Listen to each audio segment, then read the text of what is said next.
Am I the a-hole for leaving a family gathering because my family made me sit at the kid table? For context, I haven't seen my full family together in quite some time, so they set up a get-together at a park today. The family gathering includes me, my brother, my sister, her husband, and their 2 kids, my dad, my stepmom and her kids, aunt, uncle, my 2 cousins, grandma, and grandpa. And he's a 22-year-old male. I get there with, not the grandpa's not 22-year-old male, but the person running this is. I get there with some picnic items. I brought a quiche and the cups, and I see a few members setting up. I say hi and help set up the tables and set the food out. One problem I'm running into already with the am I the asshole things, it's like way too much information. Just get right to the point. I don't need to know what you all had for your picnic. What does that have to do with anything? Anyway, so I sit next to my dad and I get a weird look from my aunt as she says to me, "This is the adults table." To which I reply, "I'm an adult." She says that the 1st and 2nd generations are considered adults, and the 3rd and 4th generation should sit at the kids' table. I tell her that I can drink, that I drove here, and that I pay rent and have a job, so how am I still considered a child? She says that until I have kids of my own, I'll have to sit at the kids' table. According to my aunt, there are 8 children, ages 6 to 22, and 8 adults, ages 25 to 75. So I should just sit at the kids' table. And then he proceeds to storm out, and he takes his quiche with him, and he leaves, and he wants to know if he's the asshole. Yes, you are. I knew it. I'm surrounded by assholes. Number one, because you brought a quiche, okay? You're going to a picnic. What kind of man brings a quiche to a picnic in the first place? I don't even know if I'm pronouncing that correctly. You bring chips, you bring beer, okay? Or something along those lines. And also you're childish and ridiculous for storming out. Proving by your behavior, ironically, that you are worthy of the children's table at best. In fact, you should be a step down. There should be like a 3rd table just for you because my kids are at the kids' table and I would not allow them to act like this. And besides, here's the thing that you need to understand as a man. And your aunt who brought this up, I think is correct. You aren't going to be fully accepted as a grown man until you get married and have kids. That's just the way it is. I'm not saying it should be that way. Well, I mean, I am saying it should be that way. But that's not the main point. That is how people see it. And so if you want to graduate to the adult table, then you have to have kids of your own. You know, you basically, look at it this way. You supply your own replacement for the kids' table. Once you have your own kid, they sit there, you get to graduate to the adult table.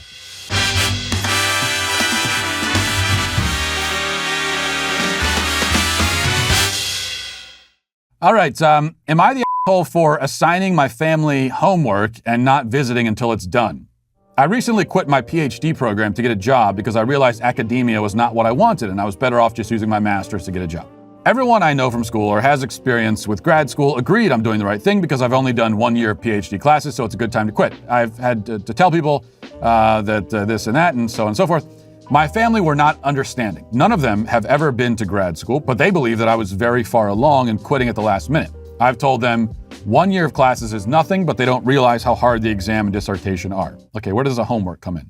I figured if they wouldn't listen to me, they might listen to someone else. I found an article by a college professor that describes what it's like to get a PhD in my field. I told them I would not visit until they read the article and wrote a few paragraphs summarizing the article and discussing why someone may choose not to get a PhD. It's not meant to be a long and difficult project. I just want them to understand my point of view. My boyfriend and my siblings did their essays and apologized. What? And my boyfriend went above and beyond by including other sources besides the article. So I think her boyfriend is the guy that brought the quiche to the picnic. So this is all the same universe where this is happening. My parents still haven't done their essays and haven't apologized, and still complain that I'm throwing away all the work I did. Okay, you're the asshole. You're like double, triple a-hole material here. You're just an asshole. First, you enrolled in a PhD program for no reason at all, and then you quit. You're the one who didn't do your homework. Maybe you should have read that article before you signed up for the PhD program and sunk all this money into it for a year. Here's the thing about PhD programs, like master's degrees also, in like 98% of cases are giant scams. And that's where you find this weird kind of like disconnect, because you think of people that have all these letters next to their names, it's a sign of intelligence. No, oftentimes it's a sign of stupidity, that you were too dumb to realize what a waste of time this was, and you did it anyway. So you're the a-hole for that reason. And then you try to give a homework assignment to your family members And your boyfriend is also an a-hole for actually completing the assignment. And so are your siblings. I have 5 siblings. If I were to tell them, here's the assignment, and I need you all to write me a 3-paragraph essay and apologize, they would laugh in my face. So everyone in your family, including you, they're all a-holes, except for your parents. They're the only ones who come out looking okay here, except that they raised you, which makes them a-holes too. So this is just an a-hole bonanza.